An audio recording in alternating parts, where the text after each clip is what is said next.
නමෝ තස්සේ භගවතෝ අරහතෝ සම්මා සම්බුද්දස්සේ නමෝ තස්සේ භගවතෝ අරහතෝ සම්මා සම්බුද්දස්සේ නමෝ තස්සේ භගවතෝ අරහතෝ සම්මා සම්බුද්දස්සේ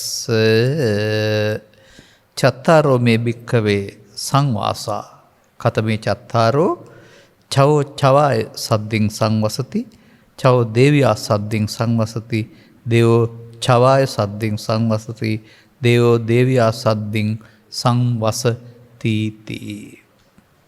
ධර්මානුශාසනාවෙහි සදහවර අනුග්‍රහක දායකත්වය දරන්නා වූ පවුලේ අය ප්‍රමුඛ මේ මොහොත අපට සවන් දීම සඳහා ඉඩකඩ වෙන් කරගත්තා වූ සදහවතුනි, ඇතැම් විට මෙම දේශනාව ඔබ අසා තිබෙන්න පුළුවනි. එසේ වුවද මා මෙය පැහැදිලි කරනු ලබන්නේ ගෘහස්ත සමාජය සඳහා අවශ්‍ය යම් ආකාරයක සපුරාගත යුතු සුදුසුකම් සහ දුරලන්නට අවශ්‍ය නුසුසුකම් ටිකක් පිළිබඳව කතා කිරීම සඳහා, විශේෂයෙන් ශාසන බ්‍රහ්මචර්යාවට උපයෝගී කරගත හැකි යුග දිවියක්, ශාසන බ්‍රහ්මචර්යාවට බාධා වෙන යුග දිවියක් කියන මේ කරුණු පැහැදිලි කිරීමේ අරමුණ ඇතිවයි අප මේ අරගෙන තිබෙන්නේ. තථාගත බුදු පියාණන් වහන්සේ දිනක් පාගමනින් වැඩම කර සිටින අවස්ථාවක ඒ මගට පිළිපන්නා වූ යුවලවල් වගේක් වෙනස් සඳහන් වෙනවා. උන්වහන්සේ රුකක් මුල විවේකගත් විට මේ අයත් උන්වහන්සේ සමීපෙහි වාඩිගත් බව සඳහන් වෙනවා. අනතුරුව තමයි මේ අය සඳහා මේ කියන දේශනාව පැහැදිලි කරලා තිබෙන්නේ එදා. කොහොමත් බුද්ධ දේශනාව යනු එදා කතාවක් නෙවෙයි, හැමදාටම වර්තමාන කතාවයි. වර්තමාන සමාජයේ ජීවිතය තුළ යුතුයකම් වගකීම් ඉටු කරගනිමින් ලෝකෝත්තර මංපෙත් සලසා ගන්නට අවශ්‍ය නම් කෙනෙකුට ඒ සඳහා සම්පූර්ණ වැසුණා වූ මගක් තිබෙන්න බෑ. බාධා පවතින්නට පුළුවන්.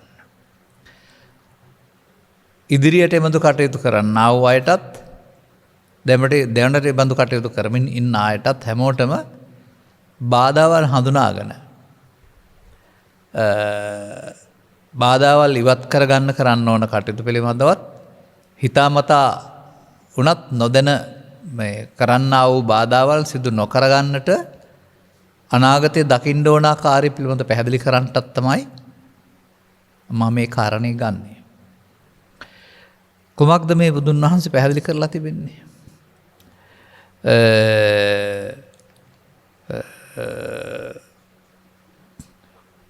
ඒ පිරිස් වලට පැහැදිලි කරද්දී පැහැදිලි කළේ මේ එක්ක වාසය කරන්නා වූ යුගල 4ක් තියෙනවා කියන එක. ඔය නිවසක මව්පියන් නැත්නම් ඒ වගේ යුවලක් යුගදිවියක් ගත කරන ජීවිතය ගත කරන වාසය කිරීම එක්ව වාසය කිරීම තමයි සංවාස කියන වචනේ පාවිච්චි කරලා තිබෙන්නේ සරල අර්ථයකින්. සමාජයේ සිංහලෙන් වෙනත් එක අර්ථයක් සඳහා යෙදුවට මේ ගෙදරක වාසය කිරීම කියන එක පෙන්වන්නේ. නමුත් මේ වාසය කිරීමේදී එක්තැන් වන දෙන්නාගේ චරිත ලක්ෂණ අනුව අපායගාමී වෙන්නත් පුළුවන්, සුගතිගාමී වෙන්නත් පුළුවන්, නිර්වාණගාමී වෙන්නත් පුළුවන්. අන්න ඔබට නිර්වාණගාමී වෙන්න ඕන නම් ඔබ කවුද වෙන්න ඕන? මේ සමාජයේ ඉන්න එබඳු යුවලවල් අතර අපායගාමී කවුද කියන එක තේරුම් ගන්න වෙනවා. එහිදී මේ පිළිබඳව තථාගත බුදු පියාණන් වහන්සේ පළවෙනි කාරණේ පෙන්වන්නේ චවාය සද්දින් සංවසති කියලා. මේ චව කියන පදය ධර්මදේශනා කරද්දී යකෙක් යක්ෂණියක් කියන අර්ථය අරගෙන පවා පැහැදිලි කරන අවස්ථා මම දැකලා තිබෙනවා. මේ චව කියන පද්‍ය තියෙන්නේ මලමිනියක් කියන අර්ථයට. එතකොට මේ මලමිනියක් කියන වචනේ තේරුම ටිකක් ගැඹුරින් හොයා ගන්න වෙනවා. එහෙම නැතුව ඒක තේරෙන්නේ නැහැ. මොකද මේ පුද්ගලයන් දෙදෙනා මලමිනි දෙකක් නෙවෙයිනේ. නමුත් මලමිනිය කියන්නේ කොහොමද? ජීවිතේ අතහැර ගියා වූ සොහනට දාන්න ඕන එකක්. මෙන්න මේ වගේ මේ පෘථග්ජන සමාජයේ ජීවත් වෙනකොට ගත කළ ජීවිතේ දේවල් ටික එකතු කරගෙන මැරිච්ච අතීතයක් කරපින්නාගෙන ඒවා ඊයේ මේ මොහොත දක්වා ගත කර ජීවිතයේ සියලු දේවල් මල දේවල්. නමුත් ඒවා හැම මල දේවල් වශයෙන් අතහැර ගන්න බැරිකමක් තමයි පෘථග්ජන භාවය කියන්නේ. අදාළ ගැටුමකදී ගැටලුවකදී ලෝභ ද්වේෂ මොහ කටයුකදී මේ මල ටික එකතු කරගෙන තමයි ඔවුන් තීරණ ගන්නෙ. ඒ නිසා මලාතීතයකට පණ ගන්නමින් අවුල් ඇති කර ගන්නා කියන අර්ථය ගත්තම වඩාත් නිවැරදි කියලා මට හිතෙනවා. පෘථග්ජන සමාජෙම තමයි අපි හොයාගන්න බලමුකෝ ඒක. කතංච වික්කවේ චවචව සද්දින් සංවසති. ඉද වික්කවේ සාමිකෝ හෝති පානාතිපාති අදින්නා දානයි දායි කාමස මිච්ඡාචාරී මුසාවාදී පිසුනා වාචා පරසා වාචා සම්පලප්පා අවිජ්ජාලු ව්‍යාපන්න චිත්තෝ මිච්ඡාදිට්ඨි දුස්සීලෝ පාප ධම්මෝ. ඔන්න පැහැදිලි කර වදාහරනවා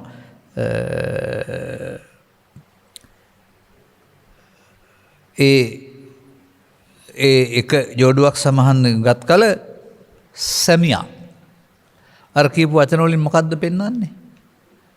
පංච පාපයේ දස අකුසලෙන් හොයින් කොටසකින් යුක්තයි කියන කාරණාව. තවත් පෙන්නෝ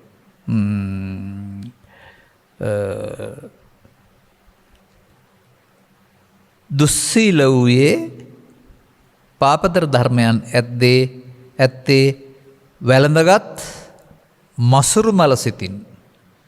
ඒ කියන්නේ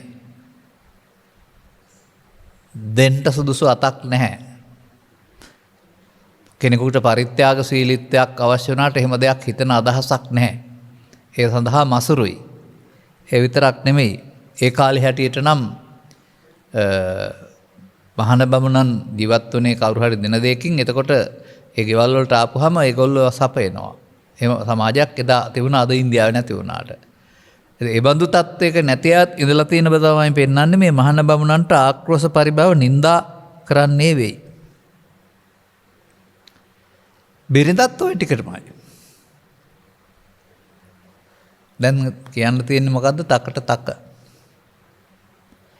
නමුත් මේකේ ගැඹුර හොයාලා බලන්න. මෙබඳු දෙදෙනෙක් ජීවත් වෙනවා නම් මේ කියන කාරණා කරනවා නම් ඔවුන් කවුද? ඔවුන්ගේ සිත්වල නිරන්තරයෙන් උපදින්නේ මොනවද මේ කාරණාවලදී නම්? ලෝභ, ද්වේෂ, මෝහ. විශේෂයෙන් ද්වේෂ මෝහ. එතකොට මේ පෙන්වන්නේ ලෝභ දේශ මෝහයන් සහිත පුද්ගලයෙක් සමග එකතු වන ලෝභ දේශයන් සහිත කාන්තාවක්. එතකොට ඔවුන් දෙදෙනාම මලමිනී දෙකක්. අන්දයත් ලෝභ දේශ මෝහ යන අතීතයෙන් මෙන දේවල්නේ. ගත වූ ජීවිතය තුළින් හදාගත්ත දේවල්. දැන් මෙබඳු දෙදෙනෙකුට මහාන බමුණන්ට ආක්‍රෝෂ පරිභව කරන්නේ නම් ඉවසීමේ යගේ හෝ කරුණාවේ යගේ හෝ සාමීන් සමගින් විසීමේ යගේ හෝ මේවා අත්දැකීමෙන් දන්නේම නැති අය. මන්දයත් හොස්සාගින් මැස්ස යන්න බැරි බව තමයි මේ පෙන්වන්නේ. නිරන්තරයෙන්ම අන්කෙනා කියන දේ බාර ගන්න, ඒකට ප්‍රතික්‍රියා දක්වන. ඒක වැරදි වශයෙන් පේන. ඒකට තද උත්තරයක් දෙන. සාමාන්‍යයෙන් කියනවා නම් ඔබට මේ වගේ ජීවිත ගත කරන අය ඔබේ නිවස අසල හෝ පහමගදී සන්ධ්‍යාවට දකින්න පුළුවන් වේවි. පහර දී ගන්නවා, පරුස වචනෙන් බැන ගන්නවා, ලැජ්ජා බය නැති විදිහට හැසිරෙනවා. ඒකින් පෙන්වන්නේ ඔවුන්ගේ චිත්තාභ්‍යන්තරයේ වැඩුණා වූ ලෝභ දේශ මොහෙන් යුක්තයි. ලෝභයෙන් කටයුතු කිරීමට වඩා ද්වේෂයෙන් කටයුතු කිරීම. ඕනෑම ගැටලුවකට දෙදෙනා අතර හෝ අසල්වාසීන් සමග හෝ තවත් කාරණයකදී ඊට හා සාධාරණ විසඳුමක් හොයන්න. ධර්මානුකූල විසඳුමක් හොයන්න. ඉවසීම මේවා පිළිබඳව මේ 10ම අදට සම්බන්ධ වුණොත් එහෙම බලන්නකො මොනවද තියෙන්නේ කියලා. ප්‍රාණවද කරන්නේ වෙයි, සොරකම් කරන්නේ වෙයි, කාම විවාහයෙන් වෙයි, බොරු කියන්නේ වෙයි, පිසුණු බස් ඒ කියන්නේ පහලට අද වැටුණ මිනිස්කමේ ශරීරයේ පමණක් තිබෙන නිරන්තරයෙන් මමත්වය ඉදිරිපත් කොට ගන්න, මමත්වයේ ලෝභයේ ස්වභාවයෙන් එන, මමත්වයේ ද්වේෂයේ ස්වභාවයෙන් එන, මමත්වයේ මෝහයෙන් ස්වභාවයෙන් එන චරිත. එනම් සාමයක්, සමගියක්, සමාදානයක් නැහැ. අර මේ මට මතකයි සමාදානයට කැමති හාල්මැස්සා කියලා මම කියවලත් තියෙනවා. නමුත් තෝරුමෝරු සමාදානයට කැමති නැහැ කියනවානේ. අන්න ඒ වගේ මේ ඉන්නේ තෝරුමෝරු දෙන්නෙක්. ප්‍රශ්න විසඳ ගන්නම හදන්නේ ගැටුම් ඇති කරගෙන. එතකොට මෙතෙන්ට මනුස්සකමක්වත් නැහැ. එතකොට ඇයි මේකට මලමිනියක් කියලා කියන්නේ? දැන් ලදරුවෙක් ගාව මේ ගති ලක්ෂණ නැහැ. ගත කරන ජීවිතය තුළ එකතු කරගෙන තියෙන්නේන්ම අරමුණට එකතු වීම තුළින් ලෝභය මම, ද්වේෂය මම, මෝහය මම කොට ගන්නමින් ප්‍රශ්න විසඳන්න. පෘථග්ජන භාවය කීවට මදි, අමුමම පෘථග්ජන භාවය කිව්වහම හරියයි. සමාජ වර්තමාන සමාජයේ ගැම දෙයක් තේරුම් කරන්න අලුත් වචනයක් එකතු කරලා තියෙන්නේ සමාජයේ. අන්න ඒ වගේ. කියන්න ඕන නැහැ මෙතන සාමාන්‍යයෙන් සමාජයේ පාවිච්චි කරනවා. අන්න ඒ අර්ථයෙන් මෙබඳු ජීවිතයක් ගත කරනවා නම් ඔවුන් අපායට යන්න පාර හදා ගන්න අය වුණාම ඔවුන්ට බණ ගැන කතා කරලා වැඩක් නැහැ. ගත කරනවා නම් ඒක හරි ගත කරන්නට කැමති නම් යුග දිවියක්. ඔන්න පොරොන්දන් නෙවෙයි බලන්න ඕන. ඔබ සමග එකතු වෙන කෙනා මෙබඳු මල චරිතයක්ද? මල අතීතයක් ගොඩ අරගෙන හැම විටම අඩුපාඩුම වැරදිම දකින, දොස් බස්ම හොයන, පහර දී ගන්නටම එන, පුරුෂ වචනම පාවිච්චි කරන මනුස්ස ප්‍රේතෙද්ද කියලා ඇහුවොත් තව හරියනවා කිව්වොත්. එබැවින් වාසනාවන්ත ජීවිතයක් ගත කරන්නට කැමති මහත්මයෙක් හෝ නෝනෙක් වේ නම්, නැත්නම් ස්ත්‍රියක් හෝ පුරුෂයෙක් වේ නම් විරුද්ධ පාර්ශවයේ කෙරෙහි කල්ැතුව සැලකිලිමත් වෙන්න ඔවුන් හැදුණු වැඩුණු පරිසරය, ඔවුන් භාවිතා කරන වචන, ඔහුගේ මානසික ස්වභාවය බුදු සමය පිළිබඳ අබමල් රේණුවක්වත් තේරුම් අරගෙන නැද්ද? යොසීමේ වටිනාකම තේරුම් අරගෙන නැද්ද? අපි වගේ අය කරන ධර්ම දේශනා අසා ජීවිතේ ජය ගන්න ඕන කියන චින්තනයක නැතිද? එහෙනම් ඒ යුග දිවියට එකතු වෙලා නම් ඒක දැන් ඉතින් මේවා අතෑරලා බණහනව ඇරුණාම හදන්න විදිහක් නැහැ. මම අනතුරු අඟවන්නේ එබඳු කෙනෙක් සමග නම් එකතු වෙන්නට එපා. එය මිහිමත අපායක්. ඔන්න පළවෙනි කාරණාව. දෙවෙනි එකට යනවා අපි. කතන්ත බික්කවේ චවෝ දේවිය අසද්දේ සංවසති. ඔන්න දැන් මලමිනියකට නැත්නම් මේ මල අතීතයේ කරගහගෙන ප්‍රශ්න විසඳගන්න මම ගන්න පුද්ගලයෙකුට මුණ ගැහෙනවා දේවතාවියක් වගේ. ඇයට දේවතාවී කියන වචනේ පාවිච්චි කරන්නේ ලස්සනට ඇඳගෙන හින්දාද මූණ ලස්සන නිසාද කියලා බලන්න. නැහැ. ඒකට කාරණයක් තිබෙනවා.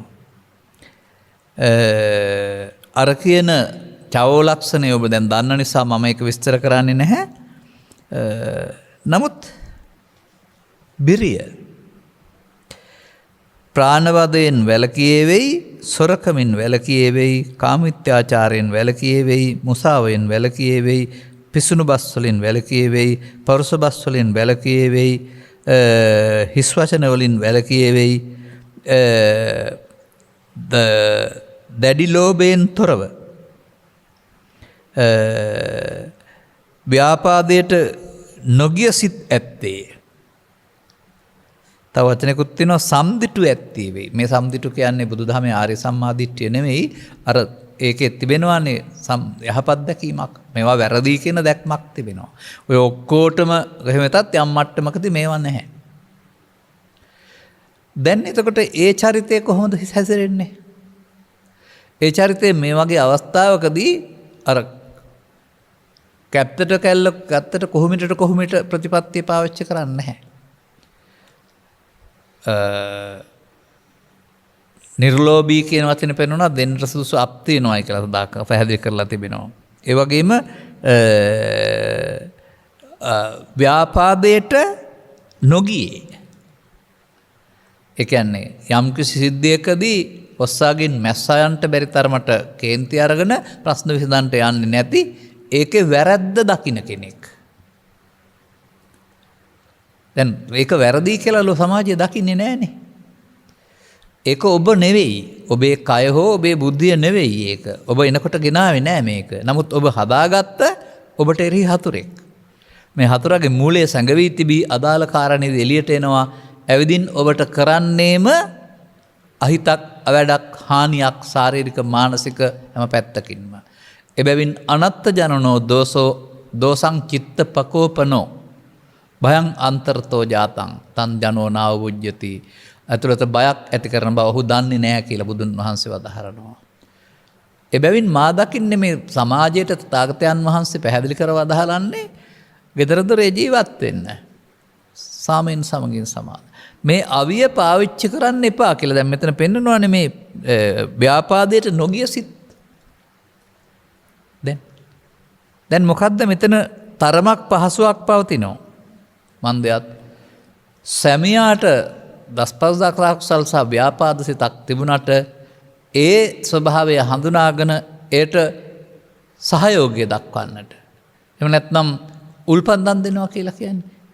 ඒකට නොයන එහි වැරද්ද දකින ඊට වඩා වෙනස් මගක් ගත්ත චරිතයක් මේ. දැන් දෙන්න දෙපැත්තකට යන්නේ. මෙහිදී මේ ස්වාමි පුරුෂයාට අපි පෙන්වන මග යන්ට වරම් ලැබිලා නැහැ. ඔහුට මොකද මේ පෙන්වන්නේ බුදුදහම පිළිබඳව මොනම අවබෝධයක්වත් දන්නේ නැති චරිතයක් කියන එක පිළිබඳව. අනිත්‍ය ස්කන්ධ පංචකය ඕවා පිළිබඳව මොකක්වත් දන්නේ නැහැ. ඒ එන හැඟීම මම කොටගත් 100%ක්ම මේ මොහොතට උපදින හැඟීම මම කොටගත් චරිත. මේ පෙන්වන්නේ ඒවයින් වෙන්වීම තුල අර ලෝභය, ද්වේෂය, මෝහය වැඩිම බාල වෙලා තිබෙනවා. නැතුව නෙවෙයි, නමුත් බාල වෙලා තිබෙනවා. ඒවා භාවිතා කරන්නේ නැතුව ඉන්න ටිකක් පුරුද්දක් තිබෙනවා. දැන් මේ බඳු තත්ත්වයක් තුළ මම දකිනවා අර අන් පුද්ගලයා සමග වාසයේදී ඔහුගේ දුර්වලකම් මෙයාගේ දුර්වලකම් හදාගන්න උදව් වෙනවා.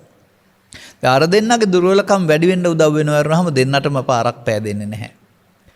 මෙතනදී ඒ පුද්ගලයා ඒ නිසා පත්වන පීඩිත භාවය, දුකටපත් වෙන ස්වභාවය, නොසන්සුන් වෙන ස්වභාවය හඳුනාගෙන ඔහුට නොසන්සුන් නොවන ආකාරයෙන් කටයුතු කරන්න සහයෝගය දැක්වීම සහ ඔහුගේ නොසන්සුන් ස්වභාවයේදී එයට තමා නොසන්සුන් නොවී ඉන්නට ඉගෙනගත් චරිතයක් වශයෙන් සමහර විට අපි කතා කරන ධර්ම දේශනාවල මූලික පැත්ත අසා මම යන්න නොවන බව සහ මම යන්න කයන්න යන්න නොවන බව තරමක් දුරට හරි තේරුම් ගත්ත ලබාගත් ජීවිතය තුළ කිසියම් ආකාරයක දසවස්තුක සම්මාදිට්ඨික චරිතයක් වශයෙන් අපිට දකින්න පුළුවන් මේක. ඊට ඉදිරියට ගියා වෙන්නත් පුළුවනි. එතකොට ඒ බඳු චරිතයකට ඒ මොහොතේ එන හැඟීම පිළිබඳව අවබෝධයක් තිබෙනවා. හැඟීමෙන් වසඟ වෙන්න ඕනේද? හැඟීමට වසඟ නොවි හැඟීම පාලනය කරගන්න ඕනද කියන එක පිළිබඳව පාලනයක් එයාට තියෙනවානේ. දැන් මෙතන මේ මත්පැන් පානය කරන ආදී මේක වැරදි කරන පුද්ගලයෙක් ගත්තාම ඔහුට මොනම ඉවසීමක්වත් නැහැ. මේ මොහොතේ හැඟීමට එකතු වෙන එක බලවත් පුරුද්දක් කොටගෙන තිබෙනවා. ඔවුන් ඉතින් මිහිමත අපායක් හදාගත්තා මේ භාගයට භාගයක්. එතකොට මෙයාට යම්මට්ටමක පහසුවක් තියෙන්න පුළුවන්. ගෙදරමත් මෙයාට උදව්වකුත් තියෙනවා. මේ තමන් සන්තක දැන් මේ කතා කරන පුද්ගලයාගේ චිත්තාභ්‍යන්තරයේ ලෝභ දේශ මොහ වල නැතුව නෙවෙයිනේ. නමුත් අර පුද්ගලයා කරන කියන ක්‍රියාකාරකම් නිසා මෙයාට මතු වුණාට ප්‍රතික්‍රියා දක්වන්න නොයා දරා ගන්නට තරම් සංයමයක් පුරුදු කර ගැනීමක් තිබෙනවා කියලා මේ පෙන්වන්නේ. නැත්නම් පුරුදු කර ගන්න කියලා මේ කියන්නේ. දැන් අපි හිතමුකෝ එහෙම මේවා හොයලා බලන්න නැතුව යුගදියට එකතුණයි කියලා. දවස් ටික දවසක් යනකොට තේරෙනවා ඔස්සාගින් මැස්සා නැති දැන් බැරි. එහෙම නැත්නම් මේ කියන යම් යම් දුස්චරිත තියෙන කෙනෙක් කියලා. දැන් ඉතින් ගෙදර යන්න නෙවෙයිනේ. අර ගීතයකක් තියෙන වැඳගත්තා නම් තමසේ වෙරේ ගහනවා කියලා. එහෙනම් එතෙන් පටන් ඔහුව මේ පැත්තට හරවා ගැනීම සඳහා ඉවසිලිවන්ත වූ උපක්‍රමශීලීව නසරුප් බව, නොයවසීම, දේශසහගත බව, දුරදිග ගෙන යාමේ ආදීනව ඔහුට පෙන්වන්න පුළුවන් ආකාරයට කටයුතු කිරීම තුළින් ඔවුනුත් ටිකෙන් ටික ගන්න උත්සාහ කරනවා වරුණාම ජීවිතයේ ශ්වාසය කරන්නට අවශ්‍ය නම් සමගිව එකයි කරන්න ඕන කාරණාව. එබඳු තත්ත්වයකදී ඉදිරියේ යහපත් කරගන්නට මේ කියන දේවතාවියට පුළුවන්කමක් තිබෙනවා මන්දයත් ඇයට ඉවසීමක් තියෙනවා. ඇය ක්‍රෝධ චරිතයක් වශයෙන් පෙන්වන්නේ නොකරන කියන එකේ තේරුම සම්පූර්ණයෙන්ම ක්‍රෝධයෙන් හිස් කියන එක නෙමෙයි. ව්‍යාපාදයට නොගිය කියන්නේ ව්‍යාපාදයට ගියා නම් බැන ගන්නවා ගහ ගන්නවා. පලි ගන්නවා. එතකොට නොයනවා නම් ඒකට යන්නේ නැහනේ. ඒ බඳු කෙනෙක් සමග ජීවත් වෙන්න ඕන නම් අපහසු වෙන්න පුළුවන් නිරන්තරයෙන් මේ පුද්ගලයා ඇඟට මෙන්න ඉඩ තියෙන නිසා. නමුත් දැන් ඉතින් එකතු වෙලා ඉන්නවා නම් කරන්න ඕන කාරණාව ආදර්ශමත් බලවීම තුළින් කලබල නොවීම තුළින් එහි වටිනාකම හැඟෙන ආකාරයට ඔහුට අවබෝධයක් ලබා දීම තුළින් ඔහුට තේරුම් ගන්න පුළුවන් කෙනෙක් නම් ඔහු වෙනස් කරගන්න අපට පුළුවන් වෙයි කියන කාරණාව තමයි මෙතන පැහැදිලි කරන්නේ. අපි යනවා තුන්වෙනි චරිතයකටත්. මේකේ අනිත් පැත්ත ඊට පස්සේ. මේ ගති ලක්ෂණ දෙක මාරු වෙනවා ඊට පස්සේ. ඒ කියන්නේ කතංච වික්කේ දේවෝ චවා සද්දින් සංවසති. දැන් පුරුෂ පක්ෂයේ පුද්ගලයාට ස්වභාවයෙන් මත්පැන් පානය උරුම නොවුනා වූ ප්‍රාණඝාතය අදත්තා දානය ආදී දේවල් ජීවනෝපාය නොවුනා වූ බොරු පරස හිස් කියන මේ කාරණා නිරන්තරයෙන් භාවිතා කිරීමෙන් භාවිතා නොකරන යහපත් මව්පිය පරිසරයක හැදුනා වූ කෙනෙක් වශයෙන් පැහැදිලි කරනු ලබනවා. ඉන් එහාට දසවස්තුක සම්මාදීන් යුක්ත විට්ඨියෙන් යුක්ත වූයේ. එහෙමයි ගන්න වෙන්නේ අපට සාමාන්‍ය එහෙම මෙතන සම්මාදිට්ඨි සිත් ඇත්තේ කියලා සම්මාදිට්ඨිකෝ කියලා පැහැදිලි කරනවා. සම්මාදිට්ඨිකෝ සීලවා කල්යාණ ධම්මෝ කියන එක පැහැදිලි කරනවා. සිල්වත් වූයේ යහපත් ධම් කල්යාණ ධම් ඇත්තේ මසුරුමල තුනී කළ සිතින් යුක්තව ඉහි වාසය කරනවා. මහාන බමුණන්ට පුළුවනි නම් උදව් කරනවා යරුණාම ඔවුන්ගේ සිල් ගැන කතා කරලා ඇදවලක ආක්‍රෝෂ පරිභව කරලා එලවා ගන්නට කල්පනා කරන මනසක් නැහැ. දැන් කුමක්ද මේ පෙන්වන්නේ? පුද්ගලයෙක් වශයෙන් ජීවත් වෙනවා නමුත් ලෝභ දේශ මොහ ප්‍රශ්න විසඳන්න පාවිච්චි කරන්න සූදානම් නැහැ. දැන් මේක දකින්න මේ සමාජය තුළ මේක දකින්න ප්‍රශ්න විසඳා ගැනීම සඳහා මොකද මේ කරන්නේ සමාජය? ලෝභ දේශ මොහ පාවිච්චි කරනවා පෘථග්ජන පුද්ගලයා. එයින්ම ජීවිතය අඳුරින් අඳුරට යනවා. එයින්ම ජීවිතයේ දුරදිග ගියන් පසුව බිරිඳට සැමියා පහර දෙනවා, සැමියාට බිරිඳ පහර දෙනවා, එක්ක සැමියා අතින් බිරිඳ මිය යනවා. එහෙම නැත්නම් බිරිඳ අතින් සැමියා අංග විකල වෙනවා. දැන් මේක දකින්න මොනවද මේ කවුද මේවා කරන්නේ කියලා? හැමෝම කරන්නේ කන බොන එක.